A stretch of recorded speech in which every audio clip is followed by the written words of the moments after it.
Então, boa noite a todos, mais uma vez. Agradeço muito a presença de todos por aceitarem o convite. E aí, eu gostaria de contar por que isso começou, né? Então, esse espaço no Fluir da Vida é um espaço onde a gente trabalha a pintura terapêutica e também nós começamos a apresentar biografias. Começou com a biografia da Collot d'Herbois e depois disso ficou uma vontade de dividir com as pessoas as biografias que podem trazer para nós insights, alentos, sustentações, porque é como uma pessoa de verdade passa pela sua biografia e tudo que ela pode nos inspirar. Então, começou esse impulso e de 15 em 15 dias nós vamos trazer apresentações. A Larisa, então, é a segunda, minha colega de formação de biográfico, só que ela é de turma mais anterior à minha. E, na verdade, ela trouxe a mim o impulso de trazer a biografia da Collot. Porque quando ela foi apresentar na minha turma a biografia da Ita Wegemann, eu ainda estava na dúvida quem que eu ia fazer a biografia. Eu sabia que ia ser um artista, mas eu não sabia ainda direito qual. E quando ela terminou a apresentação dela, eu disse ao Ronaldo Perlato, eu vou fazer a biografia da Collot. E aí começou toda a meu trabalho e que abriu toda uma nova oportunidade na minha vida, né? Então, as biografias sempre nos inspiram. Então, a Larisa, ela disse que não queria que eu falasse muito, não, mas que eu falasse aquilo que eu sabia. Então, o que eu sei, que ela é médica, médica antroposófica, ginecologista, mãe de 3 filhos trigêmeos, então aquela pessoa super dedicada em tudo que ela faz, estudiosa. E aí eu vou passar a palavra para ela, porque ela vai trazer para nós a biografia dela. Obrigada, Virgínia. Obrigada, gente. Boa noite para todo mundo. É um prazer para mim estar falando a biografia da Ita Wegemann. Eu me encontrei com ela na formação biográfica, quando eu precisei escolher alguém, e na realidade eu escolhi porque foi indicado, eu não conhecia muita coisa dela, e conforme eu fui me estudando e conhecendo, eu fui me apaixonando. Então, eu sou apaixonada também e inspirada pela Ita Wegemann, principalmente pela maneira como ela tateou, ela interiorizou e ela deu vida à antroposofia. Então, para mim, é uma grande inspiração e é um grande prazer estar falando a biografia dela. Então, muito obrigada, Virgínia, por essa oportunidade de estar aqui falando e trazendo para as pessoas, tá bom? Então, eu vou começar... Larisa, pede para as pessoas desligarem os microfones, porque senão você vai ter interferência na hora de falar. Ah, gente, por favor, a gente está com 72 pessoas. Se todo mundo puder desligar os microfones para a gente não ter interferência, tá bom? Bom, então vamos começar. Ita Wegemann, ela nasceu em 1876. O nome dela é Maria Hendrika Wegemann. Nessa foto que eu coloquei de entrada, ela deve estar em torno com uns 40 anos. Tá? Ita Wegemann, ela nasceu no leste. Agora, deixa eu conseguir aqui. Então, ela nasceu na Indonésia, na ilha de Java, que é essa ilha grandona aqui. E ela nasceu bem aqui nessa região da ilha. Opa! Bem aqui nessa região, uma vilazinha que chama Krawang. Ela nasceu em casa numa terça-feira, às 9h35 da manhã, e numa terça que é o dia de Marte, né? Essa ilha, a Indonésia, ela é conhecida como a área do ciclo do fogo, por conta da quantidade de vulcões que existe nessa região. É uma natureza muito exuberante. Então, assim, muitas florestas tropicais, as montanhas muito cortadas, o mar, uma profundidade enorme. Hoje em dia tem muito mergulho nessa região, uma infinidade de piscinas cheias de diferentes peixes. Um terreno muito rico, por ser ilha vulcânica, muito fértil. Isso fez com que atraísse pessoas de várias culturas, muitas disputas. Java, ela é conhecida teve 500 anos de guerra e de lutas na ilha, nessas disputas pela região. Então, é uma influência cultural assim cosmopolita, né? Aqui tem uma imagem de lá com as montanhas, com esses aspectos de vulcões, e é uma natureza muito exuberante, muito forte. Os estrondos dos vulcões são ouvidos o tempo todo, né? E por conta dessa miscigenação de povos, o budismo chegou na ilha e lá eles construíram esse templo, que é um templo de Borobudur. É um templo que ele é formado como uma mandala do cosmos e são mais de 500 Budas que formam todo esse templo. Então, é um lugar de uma espiritualidade muito, muito grande.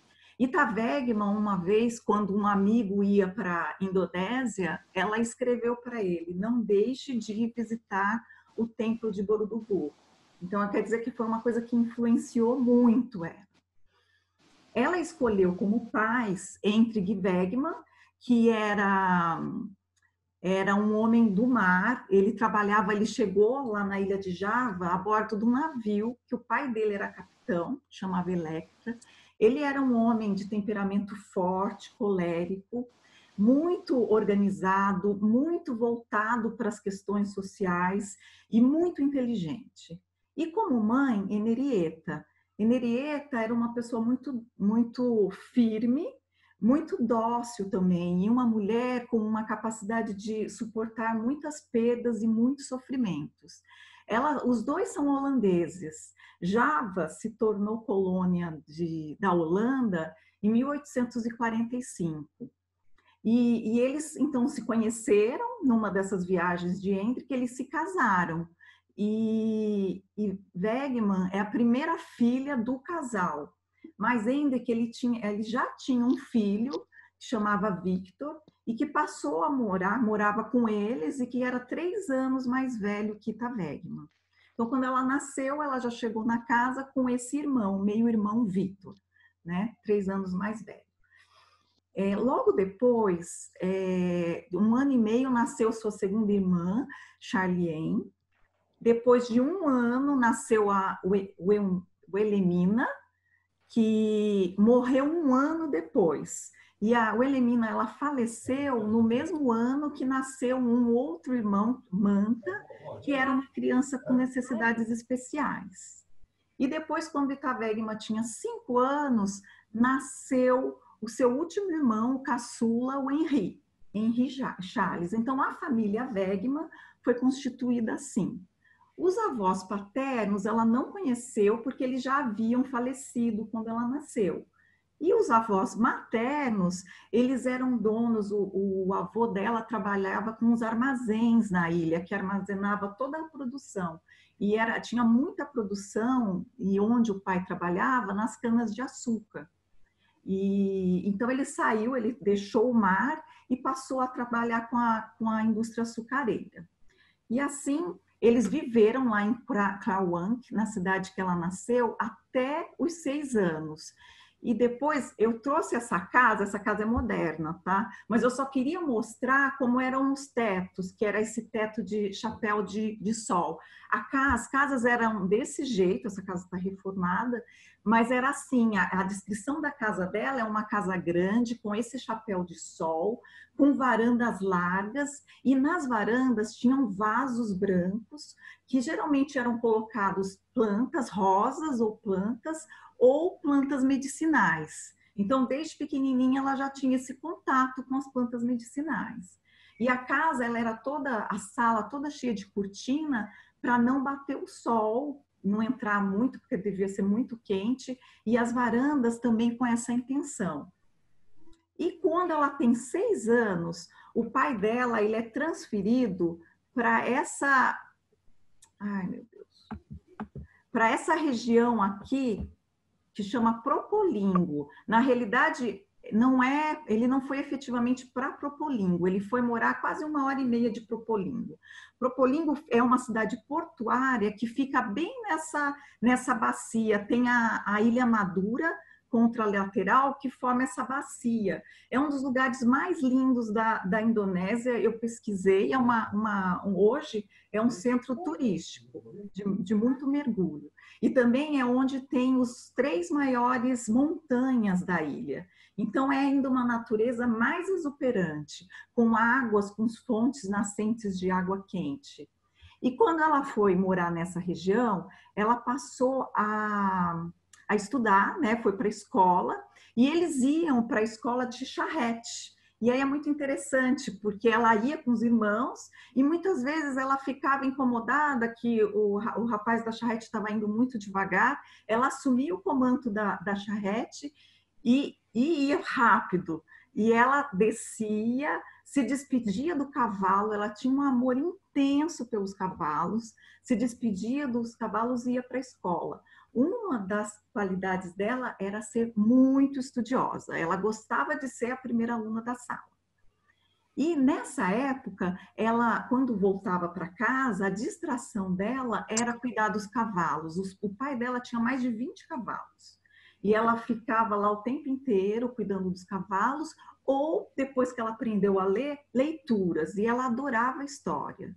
Outra característica é que ela adorava montar as brincadeiras, então ela punha, os irmãos estavam brincando, todos. Depois que estava tudo funcionando bem, ela saía e ia ler. Ela adorava ler embaixo de uma árvore. E assim foi a infância de Itavelma. Até que, quando ela estava com 8, eu esqueci de uma coisa bem importante que eu vou falar aqui. Logo que eles se mudaram para cá, dessa natureza, o vulcão Krakatoa explodiu, entrou em erupção. E o vulcão Krakatoa, ele ficava bem pertinho da cidade onde ela nasceu, aqui em Krawang, aqui. Ficava bem pertinho, ele ficava no mar ali do lado. E essa ilha, ela tinha 700 metros de altura e depois da erupção ficou um vale de 300 metros de profundidade. Então, só para vocês terem a ideia da explosão, foi sentido a alteração da atmosfera, do ar, em Londres. Houve mais de 36 mil mortos com essa erupção do Krakatoa. Então, ela vivenciou isso quando ela estava com 6 anos. E eles tinham acabado de se mudar daquela região. E ela foi, estudou, né, fez toda a escola elementar. Com 12 anos, ela terminou o ensino. E os pais, então, decidiram, quando ela tinha 14 anos, ela é essa daqui, tá? Quando ela tinha essa irmã, a outra irmã dela, Charliane, quando ela estava com 14 anos, os pais decidiram que elas iriam terminar os estudos na Europa. Nesse mesmo ano, o irmão dela mais novo, Henri, faleceu de cólera. Provavelmente cólera, porque teve um surto na época e ele faleceu.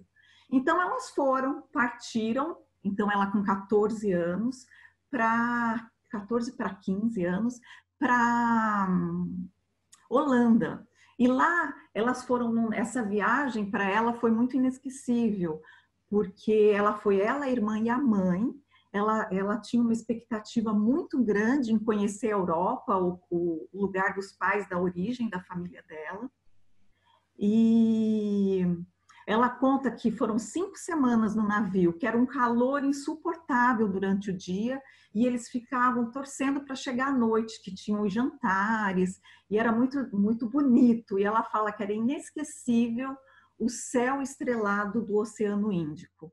Imagina, tudo com luzes de lampiões, devia ser muito lindo mesmo. E elas chegaram, então, na Europa, e ela foi morar em Arnhem, que é aqui, ó, essa cidade aqui. Ela foi morar nessa cidade com uma viúva, a senhora Wedding, E lá, nossa, ela sempre foi muito curiosa, muito interessada, e ela fez tudo. Ali ela teve contato com a cultura europeia. Essa cidade era uma cidadezinha bem provinciana, e diz que tinha os sinos a tocar na igreja, e ela se encantava com tudo. Muitas questões culturais, ela ia muito ao teatro, a família Wedding frequentava muito teatro, concertos, então ela teve uma vida cultural intensa e muito próxima à Alemanha. Então, nos finais de semana, ela viajava e nas férias. Ela tinha um casal belga, que era amigo dos pais, então quase todos os finais de semana ela ia para Bruxelas com a irmã. E assim foi, elas moraram aí durante quase 3 anos. E em 1905, não, 1895, elas vão para Nice, passam o ano novo em Nice e depois pegam um navio de volta para a Indonésia. Então ela matou toda a curiosidade dela e aqui ela já começou a ter um certo interesse pela Europa Central, pela Alemanha. Então, com 16 anos, ela aqui, uma fotinho dela com 16 anos, na época que ela vivia em Arlen. Aqui a família Wedding, a senhora Wedding, as 2 filhas, esse rapaz eu não sei quem é, as 2 filhas dela, ela e a irmã, ela é essa daqui. Quando ela sai, ela é sempre uma pessoa muito amorosa. Quando ela sai da senhora Wedding e volta para a Indonésia, ela deixa essa carta. Numa foto, ela escreve isso: lembrança, os homens se encontram sobre a terra e decidem intimamente, vivem, trabalham e sofrem juntos. E aqueles que entre si foram mais amados se deixam um ao outro sós. E aqueles que foram mais ligados têm que estar ao máximo separados. O fluxo da vida os puxa de repente. A luta, para muitos tão pesada, distancia os corações tão unidos, por caminhos muitas vezes infinitamente afastados. Aqueles cuja separação foi mais amarga, às vezes não se veem de novo. Apenas em sonho na alma deslizam, sua imagem despreocupada e única. E há para estes confiança na mais amarga dor, um raio de luz no mais escuro impasse, pensar no amigo com amor e prazer, nos felizes e velhos tempos. Essa é a Rita Wegman. E ela deixa esse bilhete num álbum de fotografia da senhora Wedding.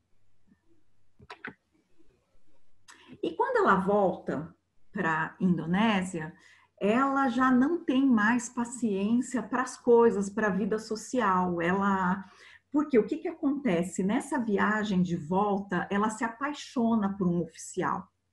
Ela se apaixona, ela fica noiva, tudo na viagem. São 5 semanas de viagem, tá bom? Ela se apaixona, fica noiva, é uma relação muito intensa. Só que esse rapaz, ele contrai tuberculose, tem uma pneumonia e morre. Então, isso foi uma dor muito intensa. Ela estava exatamente com 18 anos e meio. E ela criou um vínculo tão grande com esse rapaz que ela ainda continuou se correspondendo com a família por mais 1 ano. E quando ela volta, então, ela não tem mais paciência para a vida social. Na realidade, ela continua indo nas festas por conta da irmã, para fazer companhia para a irmã. Só que a irmã se casa depois de 1 ano. E aí, quando a irmã se casa, ela fica feliz e ela simplesmente deixa de frequentar a vida social. E ela, desde criança, ela tem surtos de malária, de febre, crises de malária. E ela tem novamente uma crise. E para se recuperar, ela vai para a casa da montanha dos pais. E ela tem contato com N, uma senhora um pouco mais velha que ela, que conhece a teosofia. Então, ela tem a primeira vez o contato com a teosofia. E essa frase que eu coloquei aí, quem deseja acolher a voz do mundo espiritual precisa primeiro ouvir a voz do próprio espírito. Tocou profundamente Rita Wegman. E ela passa a levar isso no coração dela para o resto da vida. Ela, então, começa a morar na Casa da Montanha. ela está com 21 anos, se torna vegetariana, começa a estudar teosofia junto com ele e faz aulas de piano. Isso faz com que o pai dela fique uma arara. O pai dela colérico e ela também colérica, então eles entraram em impasses enormes e houve uma quebra na relação dos dois, um grande distanciamento entre ela e o pai, que não conseguia entender a atitude da filha, as atitudes dela, os gostos. Aí o que acontece? Ela fica, né, nessa situação durante muito tempo, até que, quando ela está com 23 anos, o pai dela adoece do coração, um problema muito sério, e ele precisa voltar para a Europa para se cuidar. Então, eles voltam para a Europa, ela, o irmão Manta, que tem necessidades especiais, a mãe e o pai. O irmão Vitor fica na Indonésia e a Charlie estava casada, não tem mais contato. O irmão Manta, com a situação, ele vai para uma casa de repouso e então Ita Wegman fica e cuida do seu pai. Fica ela, o pai e a mãe. E nesse cuidar do pai, ela consegue resolver os problemas que eles estavam tendo de relacionamento, e ela consegue então se sentir livre para viver a própria vida dela.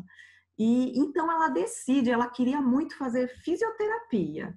Só que na época, para se fazer fisioterapia, era preciso fazer educação física. Então ela faz essa formação em educação física, recebe o diploma, fica super feliz, essa é uma qualidade dela, que toda vez que ela conseguia concluir, ela ficava muito feliz com aquilo que ela conseguia fazer. E ela já começa a dar aula no colegial para meninas, de educação física. E aí ela decide continuar a formação de fisioterapia. Para isso, ela vai para Berlim. Berlim, na época, era o centro do mundo, né? Então, aqui é o grupo com quem ela fez essa formação de fisioterapia e massagem sueca. E é uma fisioterapia e massagem mais voltada para casos ginecológicos. Ela termina essa formação e logo já começa a atuar também como fisioterapeuta e como massagista.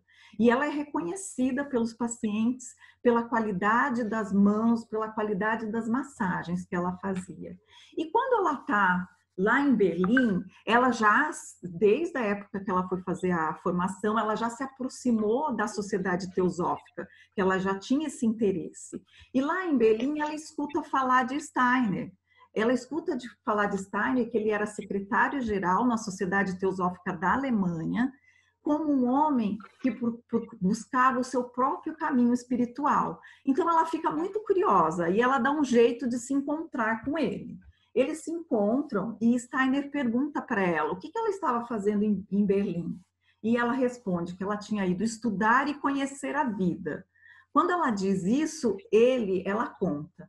Ele olhou para mim com um olhar apreciador e silenciosamente me deu um cronograma de suas palestras. Sem dúvidas, ao fazê-lo, ele quis me dar a direção. E nós nos entendemos muito bem. Prometi assistir às suas palestras e me despedir. Só que quando ela foi ver as palestras, era tudo literatura alemã, nada de teosofia. O que ela fez? Ela não foi. Ela ia em uma ou outra, ela não participou dessas palestras. Até que um dia, quando ela já estava com 28 anos, ela assistiu uma palestra de Steiner que chama Serpente Verde e a Bela Líria. E nessa palestra, ele revela várias leis secretas do conhecimento do ser humano. Em uma parte, a Bela Líria pergunta para a serpente: o que é mais precioso que o ouro? E a serpente responde: a palavra humana. Tudo isso toca profundamente Ita Wegman. Então, ela, terminando a palestra, ela vai conversar com Steiner e pergunta onde ela podia ter mais aulas sobre esoterismo, aquele tipo de esoterismo. Então, ele dá um endereço para ela, vai em tal dia, em tal hora. E ela foi. E nessa palestra, então, nesse encontro de esoterismo, ela o reconhece, ela pensa que ele foi, ele é e ele será o meu mestre. Então, ela passa a se relacionar, ter uma relação mais próxima, tanto com Steiner como Marie Silvers, que mais tarde vai se casar com Steiner e vai ser Marie Steiner. E aí, o que eles orientam? Eles orientam a ela já estava um pouco infeliz, ela gostava da massagem, da fisioterapia, só que ela não gostava de ter que ficar seguindo orientações dos outros. Ela queria ela mesma fazer a sua imagem do paciente, do cliente, e poder fazer a sua conduta. Só que isso não era possível como fisioterapeuta. E Steiner e Marie Steiner sugerem a ela fazer medicina. Só que naquela época, as faculdades de medicina, a maioria delas não admitia mulheres. Então, ela vai para Zurique, e ela é essa daqui, ó, tá aqui atrás. Esse é a turma dela. Zurique era uma das poucas que admitiam mulheres, por isso essa quantidade enorme de mulheres. E eram, assim, a maioria dos estudantes vinham de fora. Dos 640 estudantes da faculdade de Zurique, apenas 150 eram suíços. Os outros todos vinham de fora. Então, isso tudo teve uma troca muito grande para ela.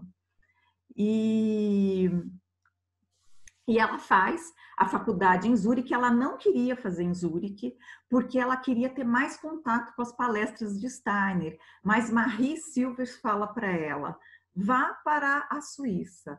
Todo o movimento certamente ocorrerá lá. E ela vai, ela obedece, vai e faz a faculdade.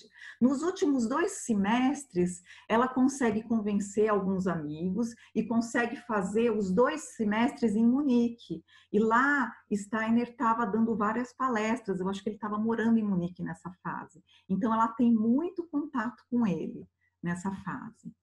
Quando ela começa a faculdade de medicina com 29 anos, ela é aceita nessa ordem da escola esotérica teosófica. E quando ela é aceita, ela precisa ter alguém que vai orientá-la, e nesse caso foi Steiner, e ela recebe uma série de exercícios para fazer. Então, imagina, ela está entrando nessa ordem e ela está começando a faculdade de medicina. E tudo isso para ela é muito difícil. Só para ter uma ideia, os primeiros exercícios que ela recebe é um mantra, depois ela precisava fazer a meditação desse mantra, depois ela precisava fazer exercícios respiratórios que eram orientados, depois ela precisava fazer um exercício, um dos exercícios complementares que a gente conhece na antroposofia. Ela ainda precisava todo dia, em algum momento do dia, se ligar com aquilo que era o seu ideal humano. E à noite ela precisava assistir a aulas dentro da escola esotérica e ainda fazer a retrospectiva noturna. Então, essas foram as atividades que ela recebeu quando ela entrou nessa escola, fora a faculdade de medicina. E Steiner falou, Steiner era o mestre dela, fique tranquila, tudo ocorrerá em seu tempo. E assim vai. Só que, para ela, tudo isso é muito difícil. Israel chegou. Eu estava atendendo. Essa é a foto dela com 29 anos na escola de Zurique. Diante disso tudo, ela escreve, ela precisava, como discípulo, contar para o mestre dela quando ela não estava conseguindo fazer os exercícios que foram propostos. Então, ela escreve para Steiner, vivo uma luta interior que com frequência me deprime.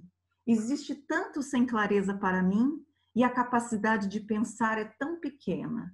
A ciência me oprime. Eu procuro uma relação e não encontro. Há algum tempo, comecei a fazer exercícios práticos de necrópsia de cadáveres.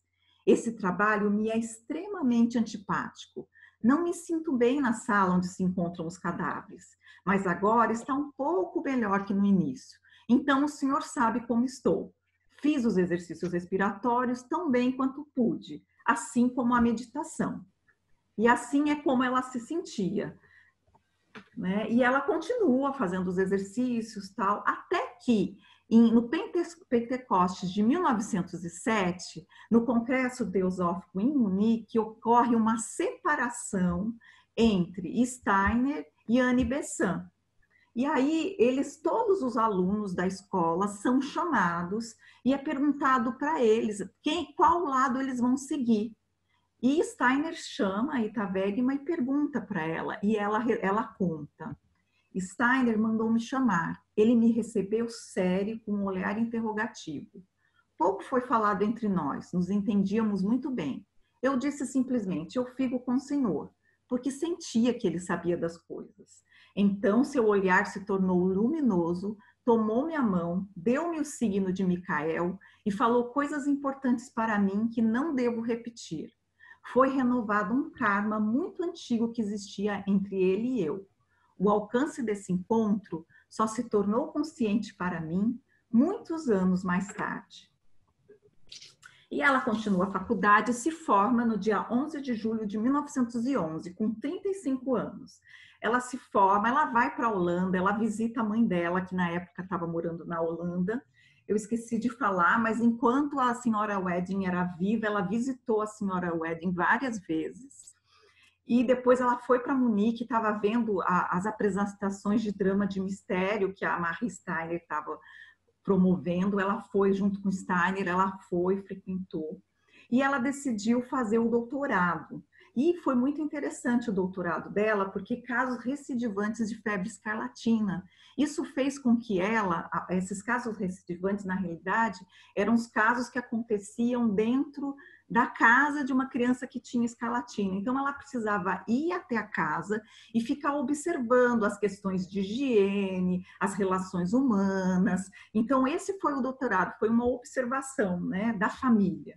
E ela fez esse doutorado e finalizou em janeiro de 1912. Logo em seguida, ela já começa a fazer vários estágios em hospitais e já começa a atender antropósofos. E ela ela discute alguns casos com Steiner. Ela era uma pessoa muito social, muito ativa, tinha muitas amigas, muitos pretendentes. E ela sempre se vestia de uma maneira simples, muito elegante, mas muito simples. Saias brancas, vestidos brancos. Quando ela está com 37 anos, ela está super bem, ela já se forma, ela se coloca profissionalmente muito rápido. Ela é rapidamente reconhecida pelas pessoas como uma boa profissional. Quando ela tem 37 anos, em dezembro de 1913, ela envia para eu pus até o nome dele aqui, porque eu sempre esqueço, para esse astrólogo, uma carta solicitando que ele fizesse o mapa astral dela. E ele manda a resposta pela carta. Ela nunca conheceu ele pessoalmente. E aí eu vou falar rapidinho, só pontuar o que ele fala nessa carta, e prestem muita atenção, porque é muito interessante. Primeiro ele fala que ela tem uma ambição muito grande e que essa ambição não faz parte da parte imortal dela e que ela precisa trabalhar isso. E por isso ele indica que ela estude uma pessoa que chama, esqueci o nome, Mabel Collins, que tem um livro que chama Luz no Caminho e orienta para que ela leia esse livro e que trabalha essa questão da ambição. Ele fala ainda que ela vai ter uma grande dificuldade em lidar com o seu próprio desenvolvimento oculto e a devoção com as pacientes dela, mas que era para ela sempre se voltar para os pacientes, para a devoção, para o cuidado dos pacientes. Outra coisa que ele diz é que se ela não tivesse um casamento convencional, na idade mais madura, ela teria uma grande amizade que iria se ligar à missão dela, a maior missão dela. Ele diz ainda que ela, devido à luz que ela tem, iam ter muitas pessoas, principalmente mulheres invejosas, que iam atuar próximo dela. E diz ainda que ela tinha uma grande disposição para o desenvolvimento da alma e para o desenvolvimento oculto. E assim, o final da carta ele fala: nunca conte para ninguém essa sua inclinação pela astrologia, porque do contrário você será muito difamada. Essa carta foi encontrada nos pertences dela depois de sua morte, muito bem guardadinha. Em 1913, Steiner funda a Sociedade Antroposófica e começa a construção do Goetheano, começa as obras na marcenaria e tem início da guerra, a Primeira Guerra Mundial, em julho de 1914, que vai se estender por 4 anos até novembro de 1918. Então, essa é a grande época que ele dá as palestras na marcenaria do Goetheano. Essa é uma foto da marcenaria do Goetheano. Então, ela escreve: construção do Goetheano em Dorna, guerra, poucas pessoas, maioria mulheres e crianças, palestras na marcenaria. Importante, embora para poucas pessoas. Crônica do Akasha. Essas frases estão escritas no diário dela. E aqui eu trouxe umas fotinhos da construção do Goetheano. Olha a quantidade de pessoas, e eram pessoas de todas as nações, vários países em guerra, pessoas de países diferentes que estavam em guerra, trabalhando junto na construção do Goetheano. Ela inicia, com 39 anos, a residência dela em ginecologia, né, em Zurique. Ela vai para Zurique e logo que ela termina e ela recebe o título de ginecologia, ela já abre uma clínica ginecológica em Zurique. Ela aluga umas salas e abre essa clínica junto com outra ginecologista. A clínica é nesse prédio e esse prédio é bem próximo à Universidade de Zurique. E é engraçado porque esse prédio, quando ela atuava, ela tinha alugado, e Jung compra essa casa, na realidade um centro de psicologia, né? Compra a casa e ela fica muito brava. Nossa, ela fica muito brava, ela vai tirar satisfação, como que a casa foi vendida, e ela ainda consegue atuar, e até, apesar da casa ter sido vendida, até 1919. Aí, desde 1917, nessa época, ela já começa a fazer os tratamentos com o Viscon que Steiner tinha falado para ela, o Iscar, que hoje a gente chama de iscador, mas na época era o Iscar. Essa é uma anotação com a própria letra de Ita Wegman sobre o iscador. E ela coloca muitos esforços nessa questão do tratamento com o Viscon das pacientes com câncer. E ela tem vários resultados positivos com isso. Em 1918, com 42 anos, é a época da gripe espanhola. E ela contrai uma gripe, fica doente, com pneumonia, e quando ela estava com febre bem alta, ela recebeu uma carta de Marie Steiner, perguntando para ela se ela topava em assumir a direção de uma casa de convalescências em Arlesheim. E ela responde, ainda doente, ela responde que ela não, porque ela não se sente apta para isso. E aí, tudo bem. Em 1919, o Oskar Schmidt, que estava na guerra, que é um químico, ele retorna. E então, Ita Wegman e eles começam a trabalhar juntos na composição de vários medicamentos, sempre com a orientação de Steiner. Eles conseguem produzir um medicamento à base de ferro para tratar a tuberculose e eles investem na questão do Viscon. E junto, eles fundam um laboratório que mais tarde vai se tornar a Veleda. Eu até coloquei a fotinho da Veleda aqui, mas não era Veleda ainda, era esse LAG, esse laboratório. E aí ela fica, assim, Steiner nessa época, 1919, ele estava dando muitas palestras, a antroposofia estava no auge, as palestras estavam precisando ser ampliadas, então ela não consegue mais ter tanto contato com Steiner.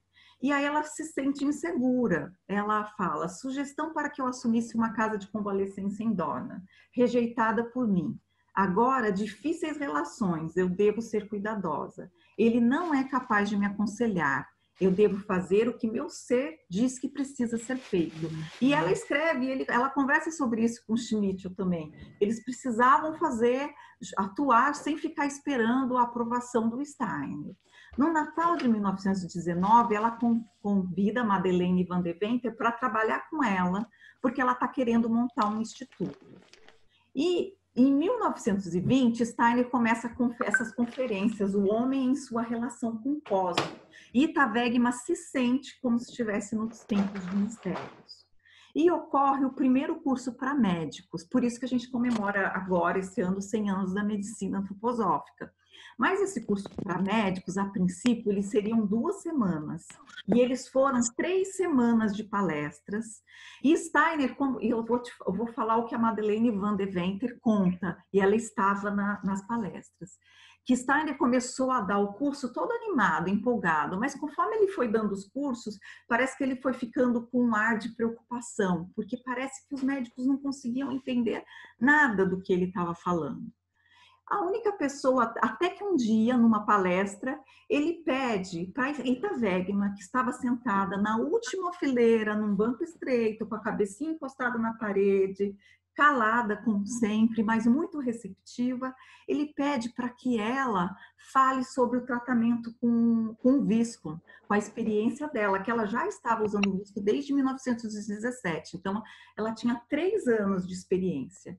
Então Eita Wegman começa a falar, e ela fala de uma maneira muito clara, muito objetiva e com uma total devoção aos pacientes e à antroposofia e ao medicamento.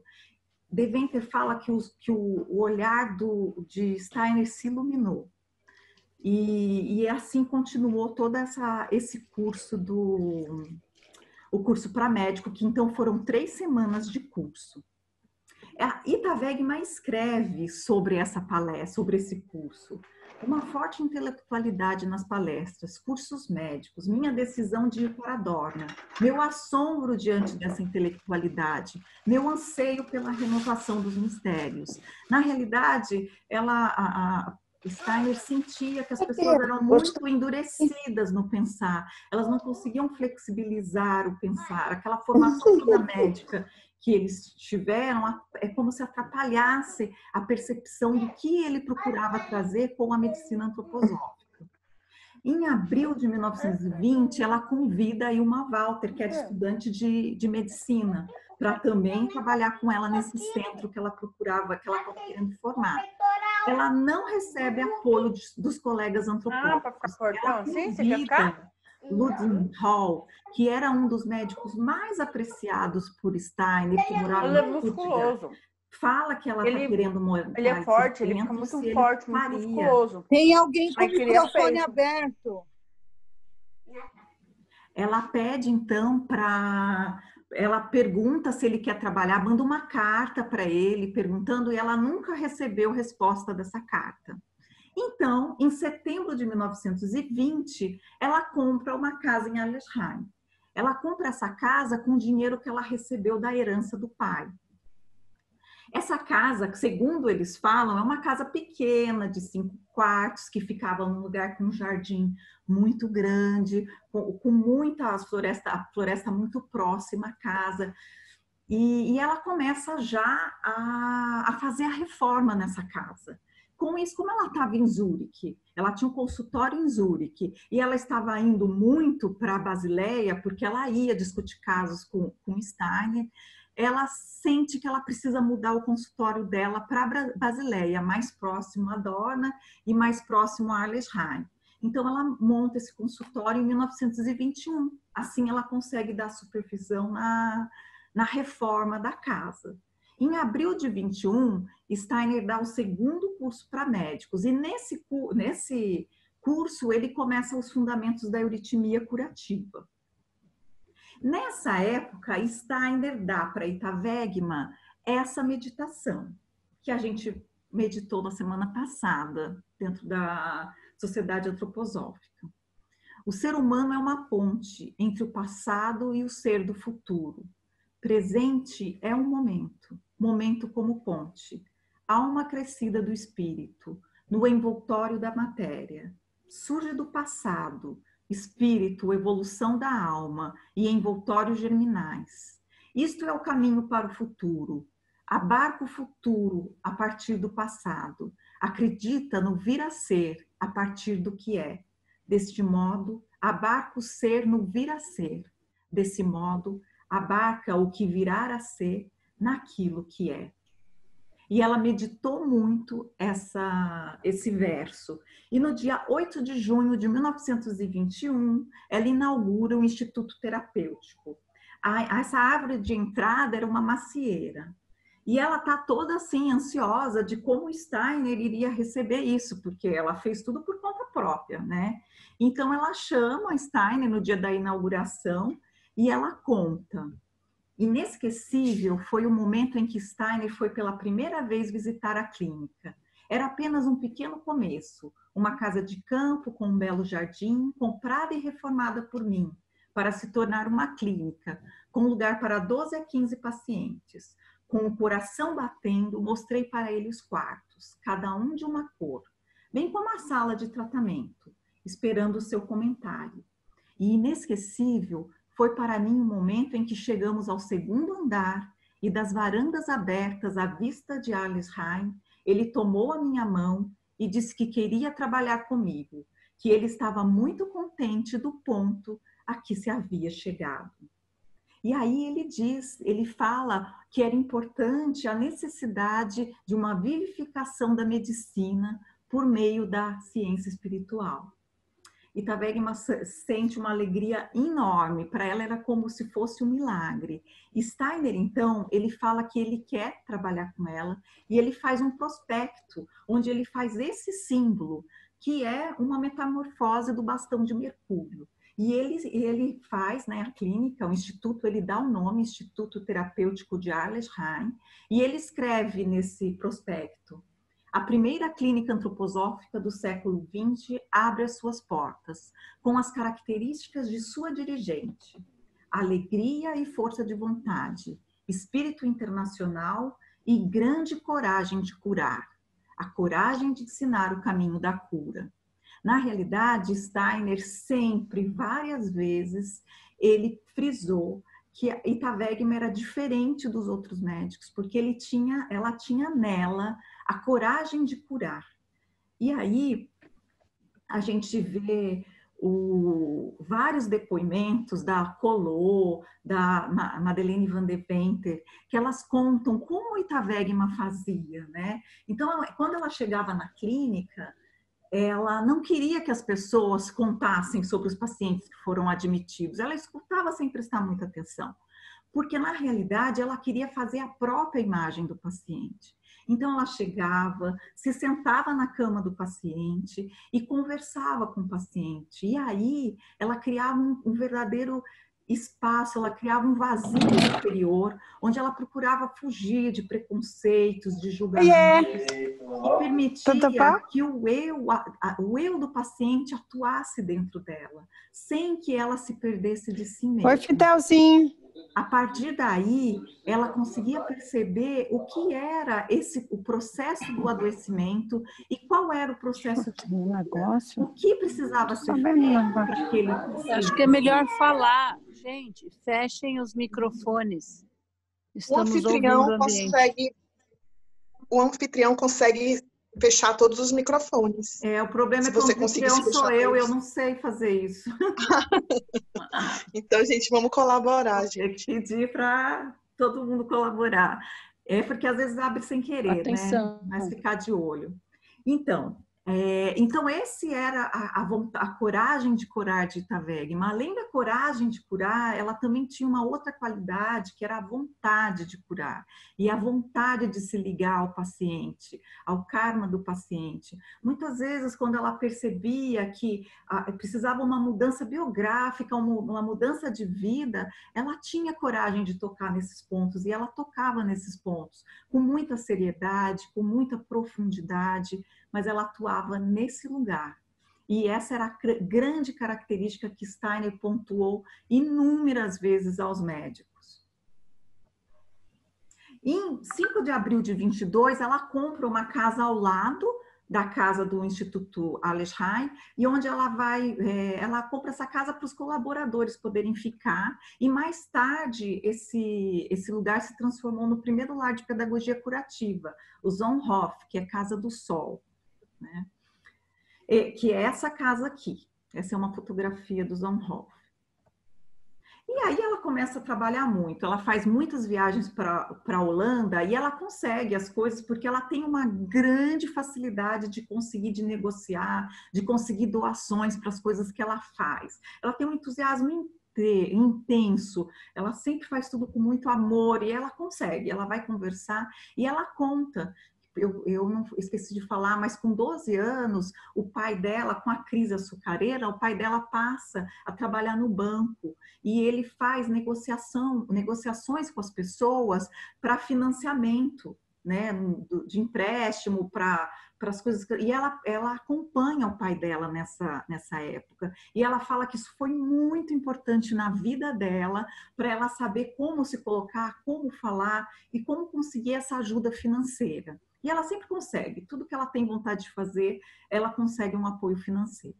E ela continua trabalhando com o visco, né, com o preparado, e ela sempre busca trazer pessoas para estudarem antroposofia, para trabalharem com elas. Ela está sempre de olho em pessoas para estar trabalhando junto com ela. No Natal de 1922, entre uma conversa dela com Steiner e com Albert Steffen, Steiner fala da necessidade de uma conquista interna, de modo que algo se modificasse no interior do homem, tornando-o capaz de perceber o espiritual por trás do material e acolhê-lo. A coragem de tentar esse algo espiritual sem o compromisso de que realmente viria. Isso toca profundamente Ita Wegemann e ela vai carregar isso no coração dela em todos os seus atos do futuro. E dentro da sociedade antroposófica está tendo muito conflito. O Goetheano ainda não está pronto. E foram quase 10 anos de construção do Goetheano, ele ainda não está pronto, falta dinheiro para conclusão, está tendo muitas confusões. Uma pessoa deu uma palestra que foi totalmente fora do que o Steiner preconizava, segundo ele, ele viu a palestra, parecia um doido falando. E no dia 31 de dezembro de 1922 ocorre o incêndio com total destruição do Goetheano. Esse é o Goetheano quase pronto, aqui internamente, e o fogo do Goetheano. E esse fogo foi um impacto tão grande na alma de Ita Wegemann, ela acompanhou Steiner a noite inteira, Steiner rodeava esse Goetheano, ela via a dor do Steiner, e ela acompanhou ele, até que por volta das 8 da manhã, ela se aproximou um pouco dele, ela estava ao lado, mas ela não tinha coragem de ficar muito próximo, e simplesmente falou para ele, é ruim para nós. Aí ele concorda com isso e fala, agora está tudo no éter cósmico. Essa vivência transformou a alma da Ita Wegemann. Nesse momento, ela percebeu o quanto Steiner precisava ser ajudada. E a partir daí, ela passa a viver e a atuar para ele, no sentido da antroposofia, e não mais para si própria, mas para ajudar e sustentar Steiner. Isso aqui eu já falei. Então, o que acontece? Isso foi em dezembro. E logo em seguida, no Pentecostes, eles vão para a região dos países ai meu Deus, esqueci o nome, de Gales, dos Mistérios de Gales, e lá eles têm muitas conversas, o Steiner está dando palestras, até que um dia ela recorda da relação kármica dela com o Steiner. E aí Steiner diz, karma plenamente revelado, elemento anímico, compreensão da minha parte, da Ita Wegemann. O mundo espiritual se rejubilou, diz Steiner, depois do que foi revelado, foi recordado por Ita Wegemann. E aí eles começam um trabalho intenso de exercícios, né, para o desenvolvimento esotérico de Ita Wegemann. Nessa ocasião, ela faz a pergunta, ou melhor, ela faz as perguntas que eu coloquei aqui. Por que os elementos de mistérios não são trazidos mais à vista e formalizados? Como renovar os mistérios da antiguidade nos dias de hoje? Por que os cursos de medicina têm que ser ministrados de uma maneira tão intelectual? Eu procuro uma medicina de mistérios, é isso que eu procuro. O médico, por intermédio da sociedade, pode receber isso? Podemos fundar uma medicina de mistérios? E a partir de todas essas indagações, Steiner olha para ela e diz, sim, então ela virá ao mundo. E eles começam um trabalho intenso e eles começam a escrever juntos o livro de medicina, que é o famoso livro azul, Elementos Fundamentais para uma Ampliação da Arte de Curar. E o trabalho também esotérico dos dois, Steiner dá muitas meditações, muitos exercícios, muitas meditações para Ita Wegemann nessa fase. E o livro, eu trouxe essa imagem, que esse é o representante da humanidade. Eles escreviam o livro, ela trabalhava o dia inteiro, às 6 horas da tarde ela ia para o Goetheano, né, onde estava a estátua, o representante da humanidade. Eles rezavam um Pai Nosso e depois eles trabalhavam o livro da medicina. E assim foi. Com todas essas propostas, Ita Wegemann se sentiu muito insegura. E ela escreveu para Steiner: não me sinto em absoluto animicamente à altura, tenho muitas preocupações, tantas coisas negativas, não sou harmoniosa, descontentamento. Não é melhor que eu fique afastada? Assim posso me reencontrar. O Senhor terá paciência comigo? E Steiner teve muita paciência com ela. E eles trabalharam intensamente. E esse trabalho não foi só importante para Ita Wegemann, mas Steiner também a reconhecia como um apoio para ele. Então, ela se desenvolveu interiormente, o seu desenvolvimento oculto foi... E nessa fase, eles começaram a pedir novas doações por Goetheano. E em 1923, a primeira criança especial chega no Zonhof, naquela casa que ficava ao lado do Instituto Terapêutico. Acontece um encontro de Natal, Steiner funda a Sociedade Antroposófica Geral e a Escola Livre da Ciência Espiritual no Goetheano. Ele traz a pedra fundamental que é colocada no coração dos homens e ele dá direção da seção médica da Escola da Ciência Espiritual para Ita Wegemann. O Instituto de Arlesheimer e o Zonhof passam a se ligar à Sociedade Antroposófica e ali se consolida uma verdadeira escola antroposófica da medicina e da antroposofia. Essa é a configuração da diretoria da Sociedade Antroposófica realizada por Steiner, Marie Steiner, Albert Steffen, Elisabeth Vedre, que ela é matemática, trabalha com astronomia, vai ser uma grande aliada de Ita Wegemann, elas vão trabalhar, elas têm uma ligação kármica muito importante, elas vão trabalhar juntas. E esse, que eu não sei falar o nome, ele era responsável pela agricultura. E existem muitas trocas de cartas entre Steiner e Ita Wegemann. Eu trouxe algumas que eu achei bem interessante. Steiner escreve: minha querida Misa Ita, muitíssimo obrigado de coração pela amorosa carta que me deixou muito contente. Espero que minha querida Misa esteja bem. Por favor, não tenha mais preocupações com o meu estado. Eu me cuidarei de verdade, tanto quanto seja possível. Até agora, tudo pode ser superado. Há muito, muito por ser feito. Seria tão bom se Misa estivesse aqui, porém essas coisas devem ser organizadas com juízo. Eu penso em sua meditação e estou voltado irremissivelmente ao teu desenvolvimento esotérico, querida Misa Ita. Isso em junho de 24. E também, de todo o coração eu estou em pensamentos contigo, minha querida Misa Ita. Tenho a ti como alma caminhando ao meu lado. Eu medito na tua meditação e me apoio no teu amor. Tu caminhas ao meu lado quando faço palestras. Os poderes espirituais, cuja expressão é a antroposofia, olham afetuosamente com amor, como eu apoio no amor que tenho por tua alma, tão querida por mim, e ela é o meu apoio mais poderoso. Aqui é um congresso que teve em Arlen, a gente tem aqui Steiner, Marie Steiner e Ita Wegemann. E esse trabalho foi só desenvolvendo até que em setembro de 1924 começa a época da doença de Steiner. Ele já estava doente, ele já estava meio fraquinho, mas em setembro a doença aumenta e aí ele passa a ficar no ateliê de madeira e Ita Wegemann cuida dele. Então foi a época que ela se dedicou exclusivamente para Steiner. Né? Ela quis chamar o Ludwig Noll, aquele médico que era apreciado por ele, mas Steiner não concordou. Mas mesmo assim ela chamou e ele ficava na sala ao lado e Ita Wegemann podia discutir com ele o caso, o que seria feito, o que não seria feito. Ele escreve Steiner escreve para Ita Wegemann, para a Misa, no Natal de 1924. Na escrita das estrelas do universo, lê-se o que nos liga.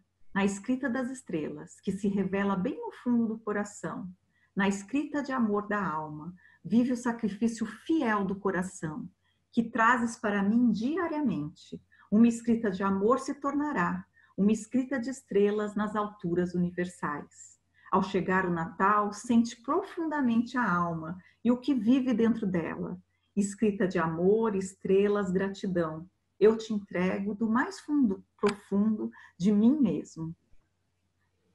E no dia 22 de março de 1925, esses jovens, eles decidem montar um centro de pedagogia curativa. Eles eram pedagogos curativos. E eles fundam essa casa, mas com a esperança de ter o apoio de Steiner no atendimento das crianças, nas discussões de casos. E o que acontece? Eles fundam no dia 22 de março de 1925 e no dia 30 de março Steiner falece.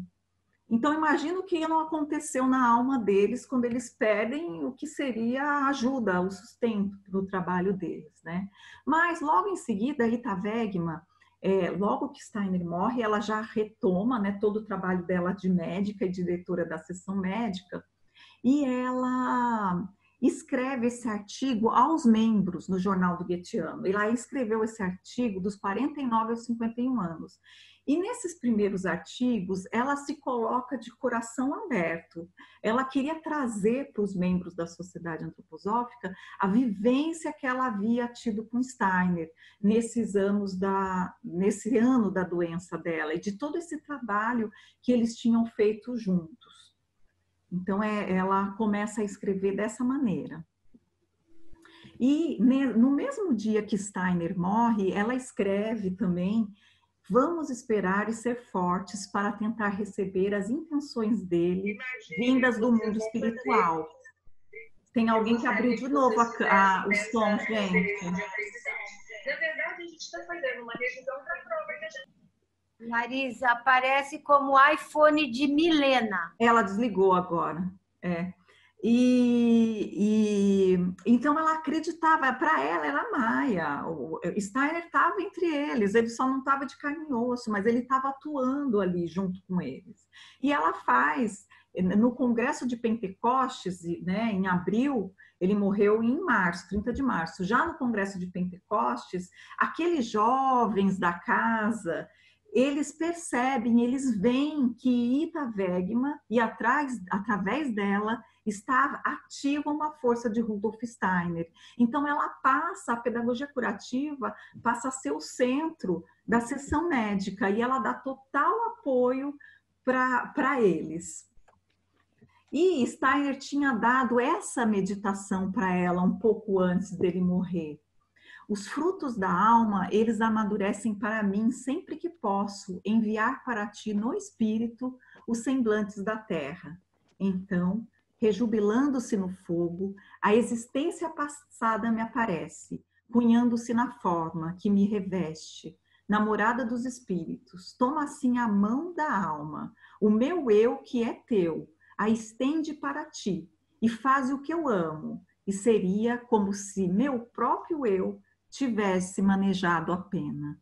E assim Rita Wegman sentia a atuação dela dentro da antroposofia. Esses três aqui que são os jovens que montaram o Centro de Pedagogia de Jena, e esse é Werner Patsch, que vai assumir o Zonhof, trabalhar com ela no Zonhof.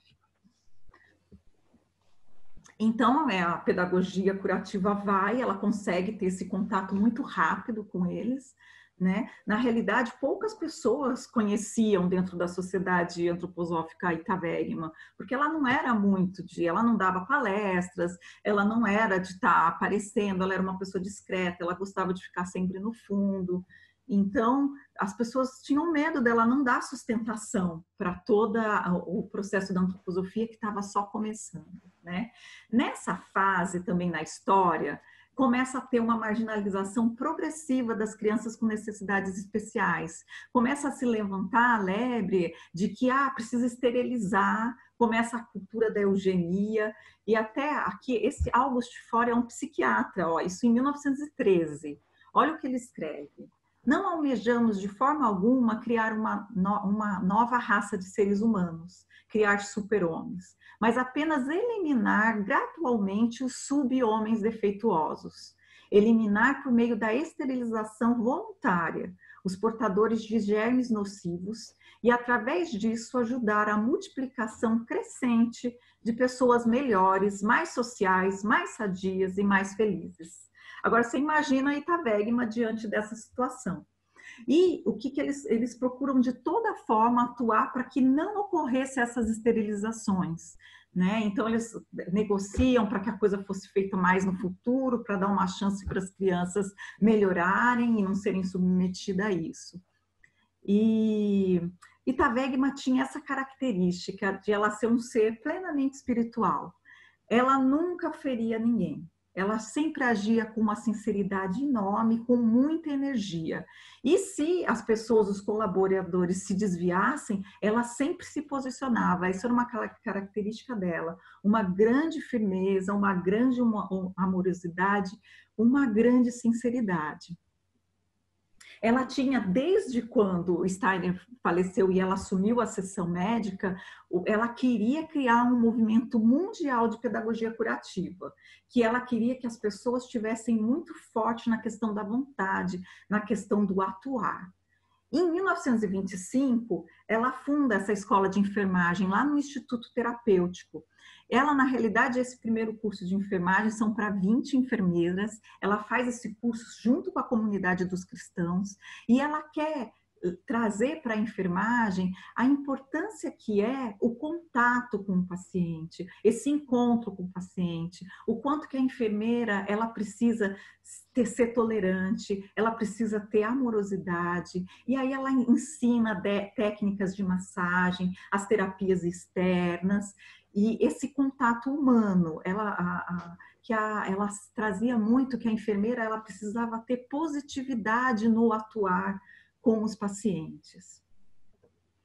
E toda manhã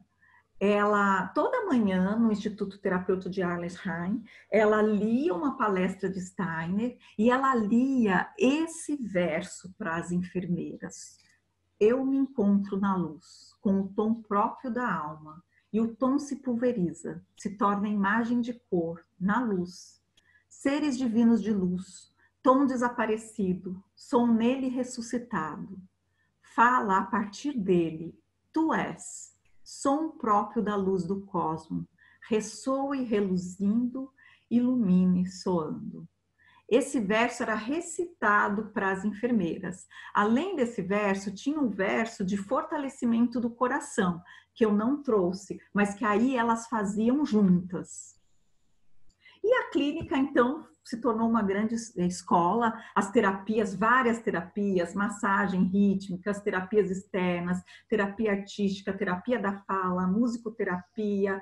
A Itavegma sempre se preocupou com a alimentação, logo eles começaram a produzir alimentos biodinâmicos também, e trabalhar a euritmia curativa, a fisioterapia. Então, a escola ali se tornou realmente uma verdadeira escola antroposófica. E para ela, o bem maior era o companheirismo e a comunidade, o apoio mútuo. Então, ela procurava incentivar nas pessoas para que elas conseguissem superar as questões pessoais, as questões pessoais que surgem, para que o bem maior era o curar.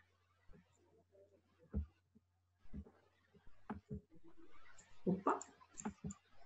E aí ela vai fazendo palestras, várias coisas, até que em 1925, no final de 25, ocorre essa Conferência Mundial da Holanda.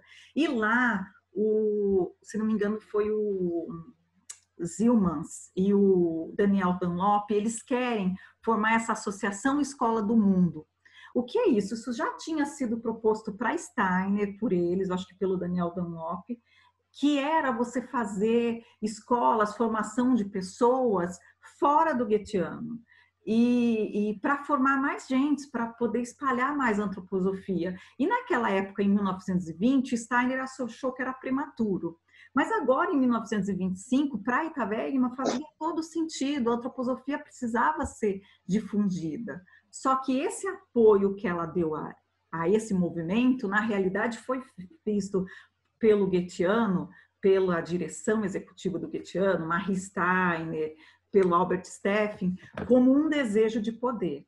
E aqui começam os problemas dela dentro do conselho, né?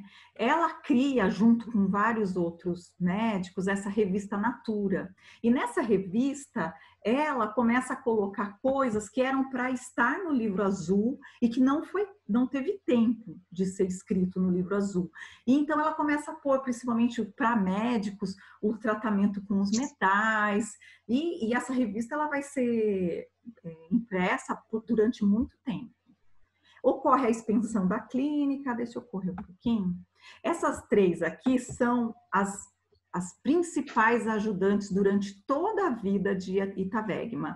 Essa é a Margaret Buchholz, que mais tarde vai se casar com o Hauschka e vai virar Margaret Hauschka. Essa é a Ilma Walter, que foi a médica responsável depois por catalogar todos os casos, todos os tratamentos, que também ajudou muito Ita Wegemann, foi para a Inglaterra várias vezes para iniciar um movimento lá, para ajudar. E essa é a Madeleine van de Venter, que tem muitas coisas relatadas de Ita Wegemann que ela que traz.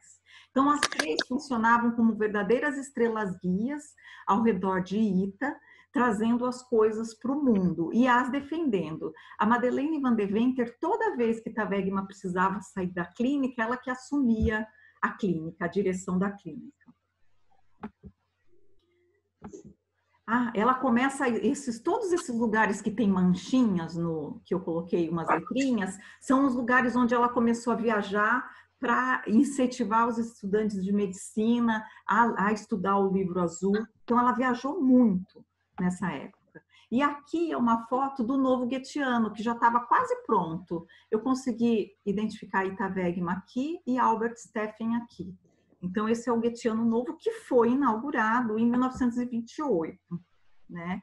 Em 1927, começa a chegar muitos médicos na clínica, todos para trabalho voluntário. Então, a clínica cresce muito. Então, de 27 até 1930, a Aleheim foi crescendo e produzindo, trazendo muita gente.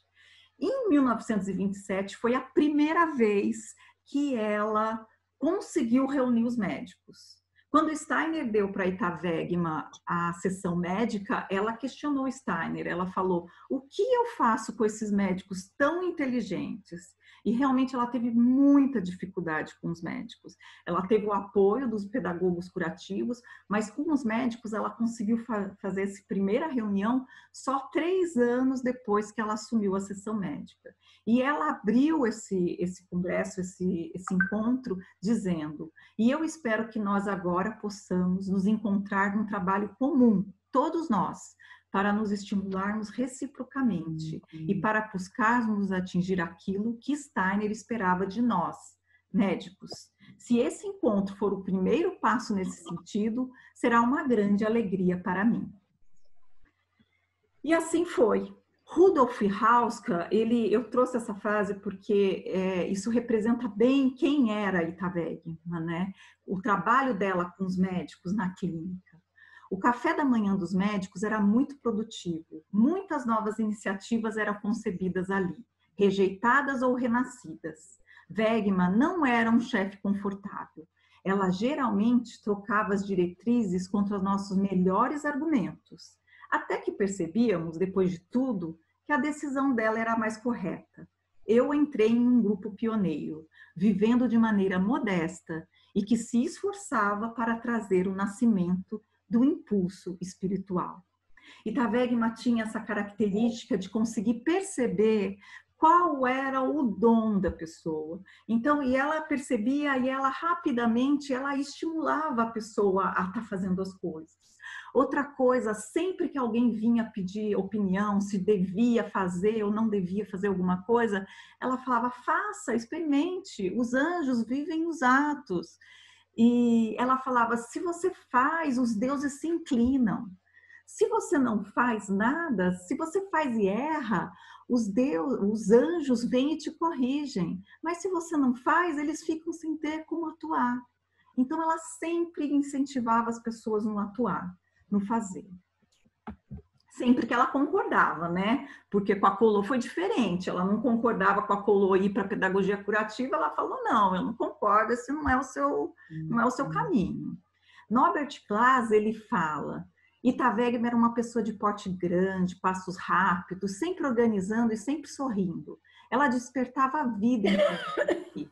Não suportava o egoísmo, a burrice nem o orgulho. E como é comum entre os altruístas, se derramava em elogios e honras aos bons trabalhos.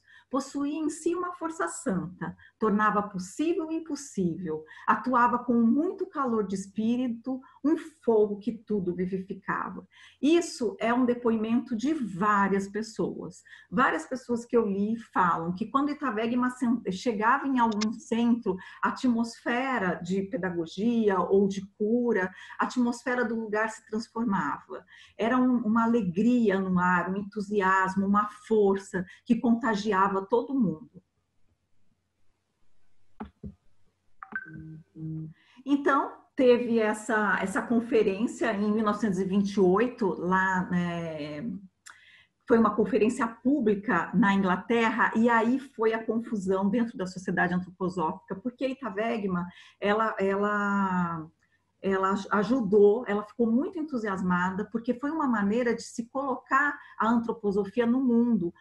Mais de 2.000 pessoas entraram em contato com essa conferência, a imprensa teve interesse, e o Goetheano não concordou com isso.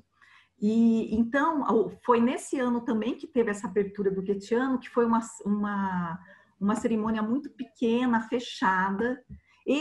A Ita Wegemann, ela queria e ela acreditava que o movimento antroposófico ela tinha que funcionar numa respiração. Inspiração, onde você fortalece a parte espiritual, esotérica, e um movimento de expiração, de ir para o mundo. E então, eles estavam mais fechados, eles preferiam um movimento mais de inspiração. E aí foi o grande problema. Né? De 1929 até 1930, vários centros de pedagogia se formaram. Ela se vinculou a mais de 22 centros de pedagogia curativo. E ela era muito firme. Por exemplo, quando as pessoas estavam titubeando em relação às coisas, ela falava, não, faça, é agora, tem que ser feito. Se você perder tempo, se você não fizer agora, vai ficar sem fazer. E assim ela foi trabalhando, até que em 1930 teve esse encontro na Holanda, que foram para jovens.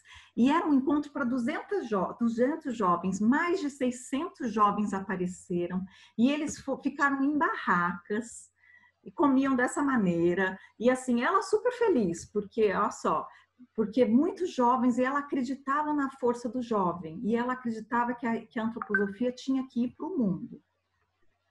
E, de novo, o atrito dentro do Goetheano. Ela percebeu no Congresso de Natal que a situação estava ficando muito grave entre ela e o Conselho Executivo. Então, o que ela faz? Ela cria com outros médicos uma associação e ela compra do Goetheano, de novo, da Sociedade Antroposófica, a clínica de Arlesheim e o Zonhoff. Isso foi muito bom. Ela tinha essa capacidade de ver o futuro. A Ita Wegemann, ela estava sempre voltada para o futuro. Esse foi um centro de pedagogia curativa. E sempre que tinha confusão, ela falava, gente, não entra nessas confusões. O que importa é a gente estar unido e a gente curar. É o nosso trabalho na arte de curar. O Rudolf Hauska, ele depois vai fundar o laboratório Vala, que existe até hoje. E ela, diante dessa situação dentro da Sociedade Antroposófica, ela faz uma viagem de férias para a Grécia. E quando ela volta dessa viagem, ela fala que essa viagem foi como um bálsamo curativo na alma dela.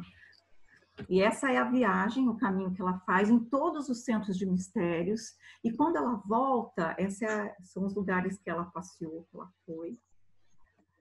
Ela escreve num artigo no Natura o caminho interior do ser humano para o seu desenvolvimento na arte de curar.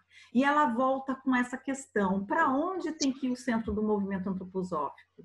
E ela acreditava que era para a Inglaterra, e ela colocou todos os esforços dela nesse movimento para a Inglaterra. Esse é o Daniel Dunlop, esse do meio aqui, lá em Londres.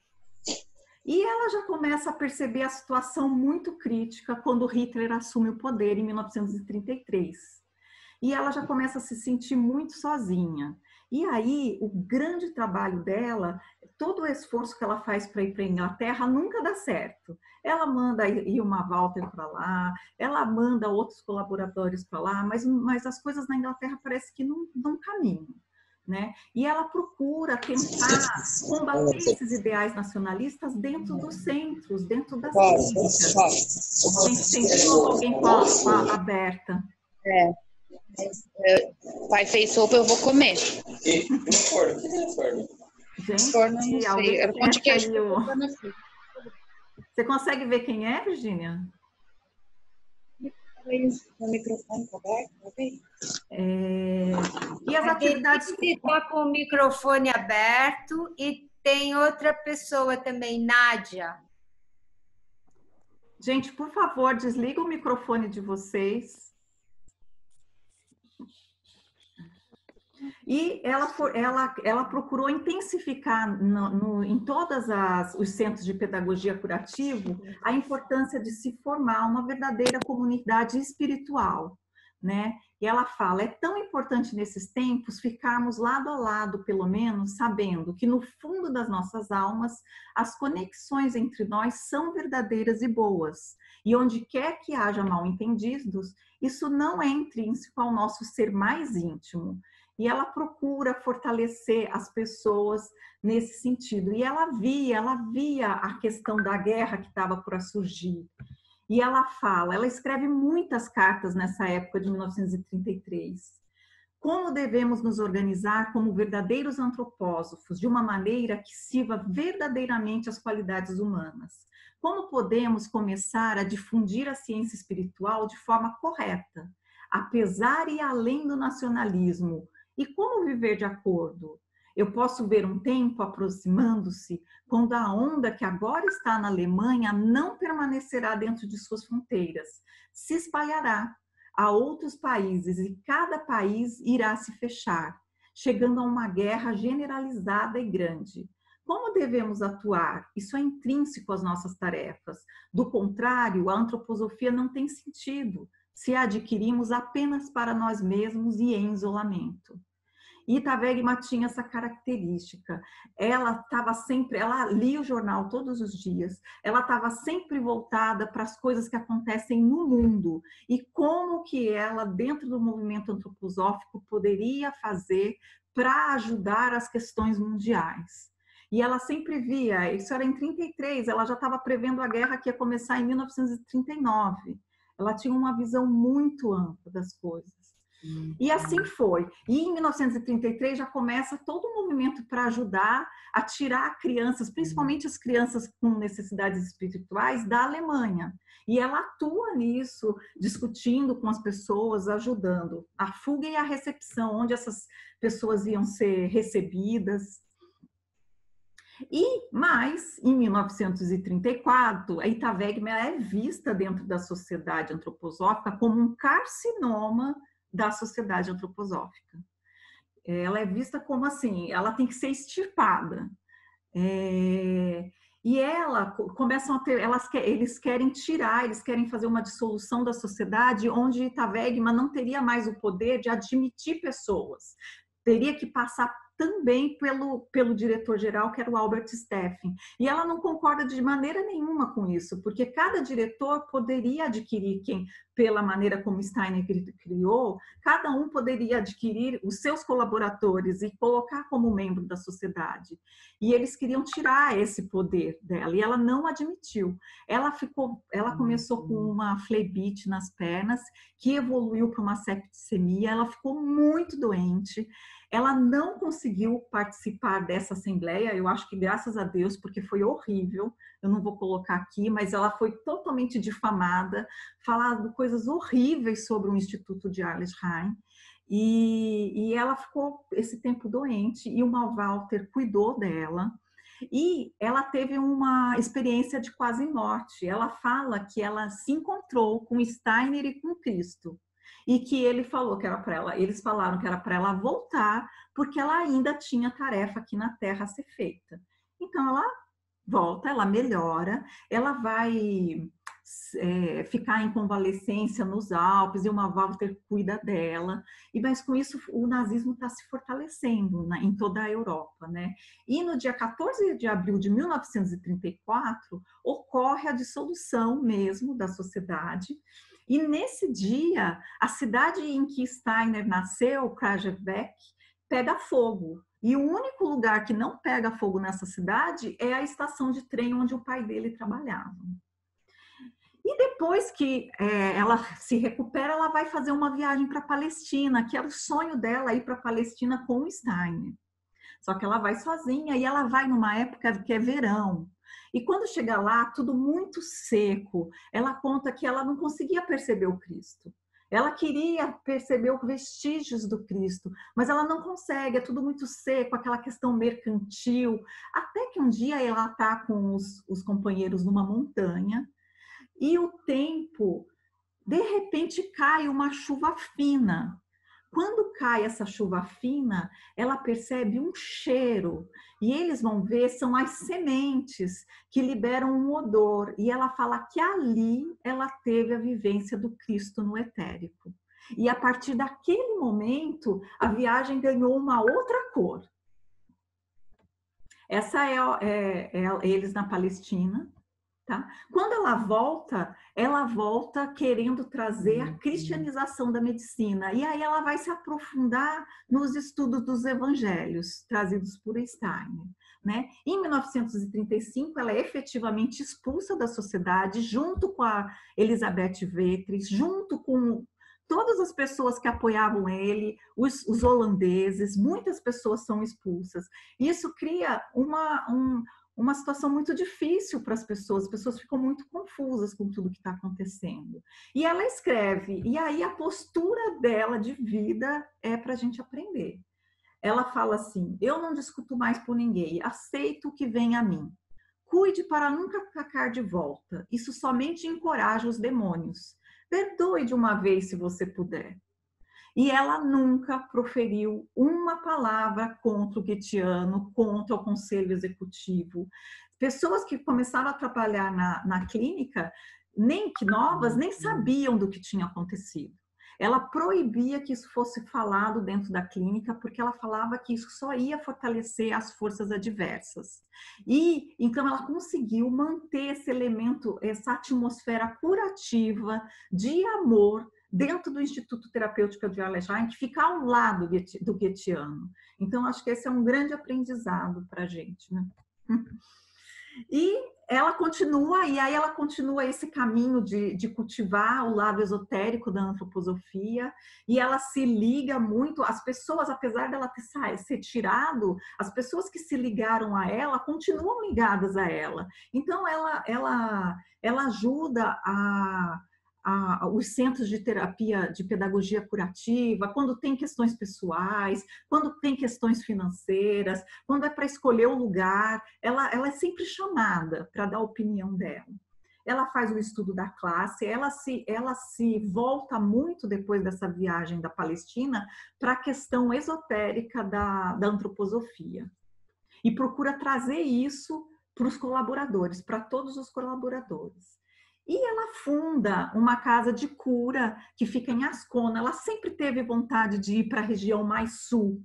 E ela compra, né, uma casa aqui em Ascona, que vai ser a casa André Cristófalo, e uma fazenda, que é onde vai ser o Centro de Pedagogia Curativa de La Mota. Só para vocês terem uma ideia, aqui é a Basileia, aqui é a Alemanha e a França. Aqui é a Alemanha. Então, quer dizer, eles ficavam do lado da Alemanha. Era muito próximo, isso daqui é uma coisa muito importante. E aí essa é a Casa André Cristófalo atual, a Casa André Cristófalo. Esse é o Lago Maggiore. Ela era apaixonada por esse lago, pela vista. Ela falava que só olhar para esse lago já era curativo. Por isso ela queria ter uma casa aqui nesse lugar. E aqui é o Centro La Mota. Esse é atual, né? E aqui quando foi comprado, a fazendinha. E depois disso tudo, ela viaja, ela faz sua última viagem, ela está com 63 anos, e ela viaja junto com a Madeleine Van de Venter e com a Margarete Hauschka. E é uma viagem incrível, porque diz que ela nunca ligou para a questão de luxo. Era super simples, eles ficavam nos hotéis, nos lugares bem fuleiro, e ela não ligava para isso. Ela se divertia com isso na realidade. E Madeleine fala que muitas vezes ela ficava no deck do navio horas olhando para aquele mar, meditando e olhando. E o que será que não passava na alma dela nessa viagem?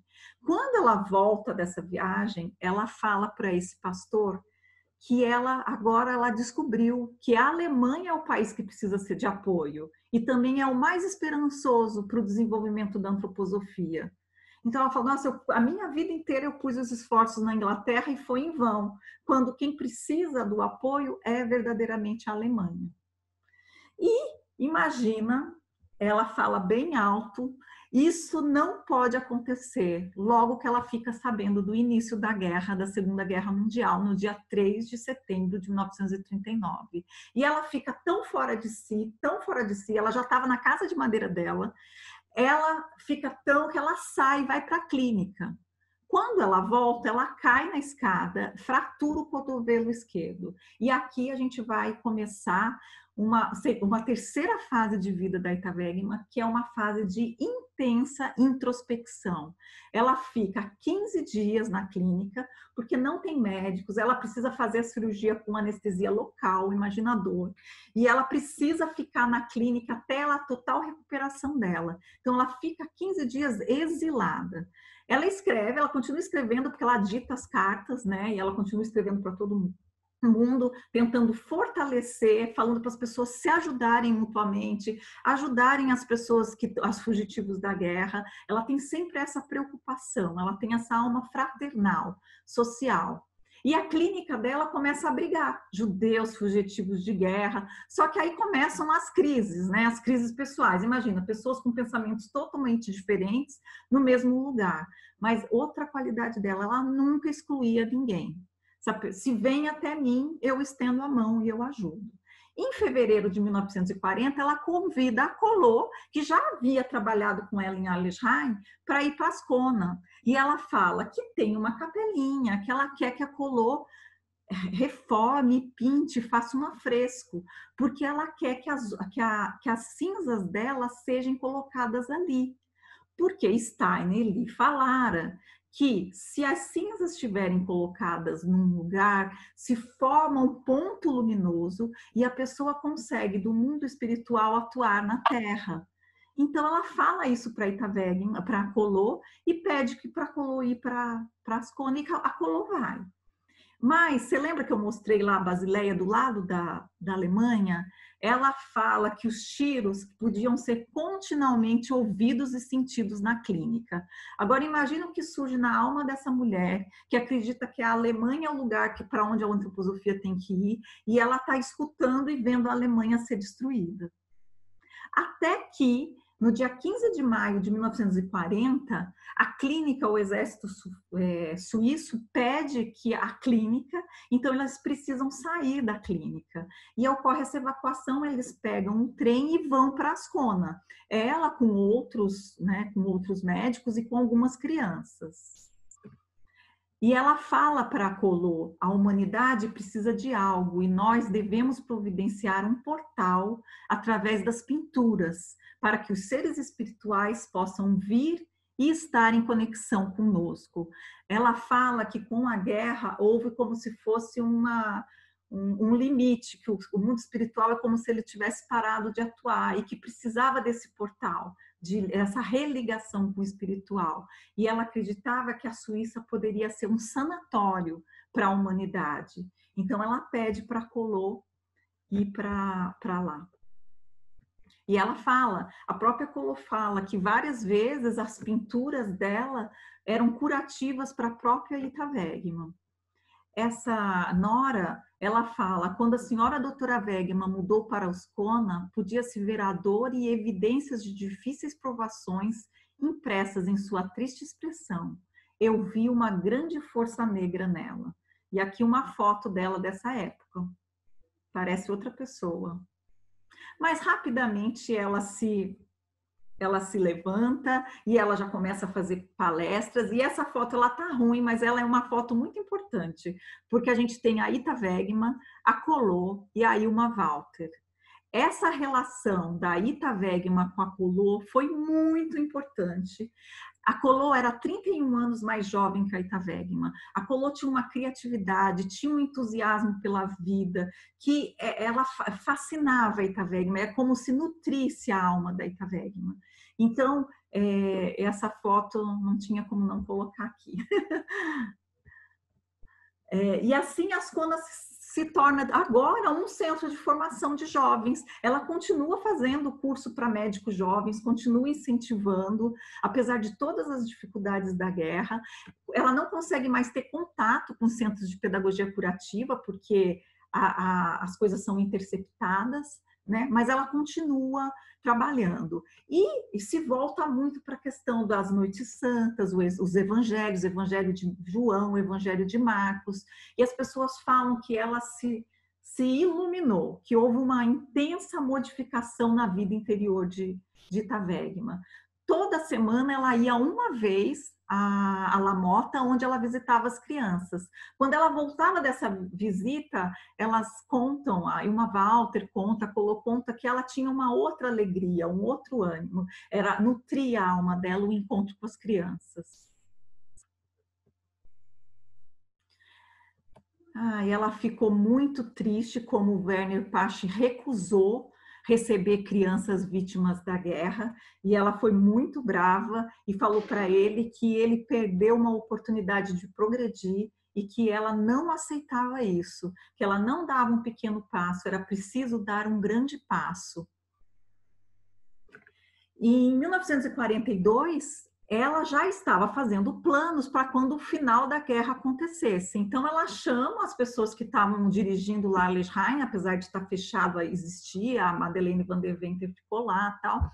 E ela falou que ele queria que eles fizessem uma reforma, porque queria que o hospital de Arlesheim recebesse os sobreviventes e os criminosos da guerra.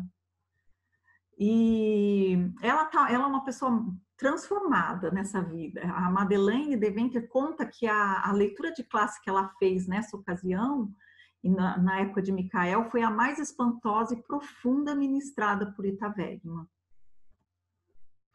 E as confusões, quando tem confusão, a Madeleine de Venter escreve dizendo que está tendo confusão em Arlesheim, ela fala, meu Deus, por que vocês se distanciam tanto dos conteúdos de Steiner? Vocês precisam trazer isso para a vida. Vocês vão saber lidar com essas situações se vocês verdadeiramente viverem a antroposofia. E ela cobra isso disso e fala, se não conseguirmos formar essa comunidade, nunca vamos conseguir realizar o que Steiner espera de nós. Ela responde a um apelo de Marie Steiner, isso apesar de ter passado muito da hora, eu tenho que falar, porque Marie Steiner coloca no jornal do Goetheano que a sociedade antroposófica vive um conflito interno, eles estão quase expulsando outras pessoas, e Marie Steiner faz um apelo para que as pessoas se perdoem, para que as pessoas se unam para poder fortalecer o movimento antroposófico. Ita Wegman fica querendo responder, as amigas falam, não responde, já fazia mais de 10 anos que ela estava distante de lá, fazia 8 anos da expulsão, mas ela fala, se ela faz esse pedido, se ela estende a mão, e se eu não dou a mão, eu tô sendo cúmplice, eu estou participando dessa separação também. Então, a partir dela mesmo, ela escreveu uma carta e respondeu a Marie Steiner. E essa carta foi a única carta de resposta que Marie Steiner recebeu. No dia 21 de fevereiro, ela acorda, véspera do aniversário dela, e decide que ela vai para Arlesheim, ela está em Ascona. E ela vai embora. Chegando lá, ela ajuda duas pessoas, 2 colaboradores, que são alemães, a conseguir a cidadania suíça, porque senão eles seriam extraditados. Ela faz isso, vai no dia do aniversário, vai para uma peça de Shakespeare, de teatro, e a Madeleine conta que ela falava, nossa, tudo coisas do Cama Louca, e ria. Passou 3 dias, ela adoeceu com uma febre alta, com uma fraqueza cardíaca. E uma Walter veio, cuidou dela, mas ela diz, olha, se não tiver trabalho espiritual na Terra para mim, eu morrerei. E é isso que acontece. Ela adoece, aí ela começa a ficar, ela tá super calma naquela manhã do dia 4 de março. Elas perguntam para ela, doutora, a senhora não pode ficar conosco? E ela responde, por que não? E essas são suas últimas palavras. Então, ela falece no dia 4 de março de 1943, às 9h55 da manhã. Carcone, que na Escócia, escreve no seu diário nesse dia, assim entrou essa boa e grande mulher no mundo espiritual, talvez o melhor amigo de Steiner, o amigo que cuidou dele dia e noite durante sua doença, o centro da nova medicina, da nova pedagogia curativa, a médica, a ajudante, a conselheira de muitas pessoas, a amiga maternal não vive mais. Para mim, é como se um nervo vital tivesse sido cortado no meu interior. Essa é a casinha de madeira que o Steiner projetou para Itavegma e foi aonde ela faleceu. Essa casinha ele projetou porque ela era tão humilde, que durante 3 anos ela morava e dormia na mesma sala que ela fazia os atendimentos na clínica de Altai. E ele não concordava com isso. Aí ele projetou essa casinha de madeira, que hoje é um Instituto Itavegma. Essa é a igrejinha, onde estão as cinzas que a Collot pintou. Esse é o afresco que a Collot fez. E a Collot, ela falava que se você quer fazer um quadro da Itavegma, ou se você quer chegar perto do pensamento do que foi Itavegma, você tem que imaginar o ouro iluminado. E assim eu termino essa caminhada. Foi longa, né? E com esse verso. Espírito triunfante, inflama a impotência das almas hesitantes, queima o egoísmo, acende a compaixão para que o altruísmo, corrente vital da humanidade, jorre como fonte do renascer espiritual. Essas foram os lugares que eu tirei a bibliografia, tá bom, gente? Como é que eu faço agora aqui? Calma.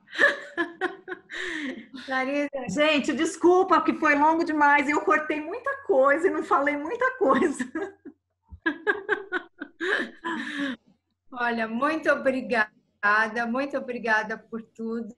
Muito obrigada por essa beleza que você trouxe. Tudo isso aquece com certeza a nossa alma. E a gente só tem a agradecer. E teve até um comentário, que beleza, que exemplo, quanto que se é possível perdoar, né? Então, do fundo do meu coração, agradeço muito, agradeço a presença de todos vocês. E se a Larissa ainda quiser falar alguma coisa, não sei se alguém quer fazer uma pergunta. Eu queria agradecer todo mundo por ter me ouvido, por ter tido paciência. É muito, olha, eu sou realmente apaixonada e não tem como não se apaixonar por essa biografia. E, assim, tem muito mais coisa. Assim, hoje eu cortei muita coisa. Você passou essa paixão toda pra gente, porque depois da sua palestra eu fiquei mais encantada ainda. Parabéns, tá? Parabéns mesmo. Obrigada. Maravilhosa. Parabéns. Ela é um exemplo para a gente, né? Muito, né? Então, eu quero convidar todo mundo para daqui 15 dias. Então, agora, a Larissa foi a segunda, né, a apresentar a biografia. Daqui 15 dias, a Grícia vai apresentar para nós a biografia do Galileu. Então, nós vamos sair. Foi pintura, medicina, agora nós vamos lá para cima, para o cosmo. Então, nós vamos colocar nas mídias, nos nossos grupos, e todo mundo já está convidado para estar conosco, então, daqui 15 dias. E, Larisa, meu profundo agradecimento. E foi a coisa assim mais engraçada, se vocês quiserem saber, do making of. Eu estava aqui pensando, puxa vida, a gente podia abrir um espaço para contar biografias. Nisso, a Larisa fala comigo e fala assim, Virgínia, eu vi a biografia da Polô agora e fiquei super entusiasmada, foi muito bom. Daí depois ele escreveu assim, ai, o que você acha da gente levar a biografia da Ita, né? Mas ela pensando, que dia que você sugere e tal.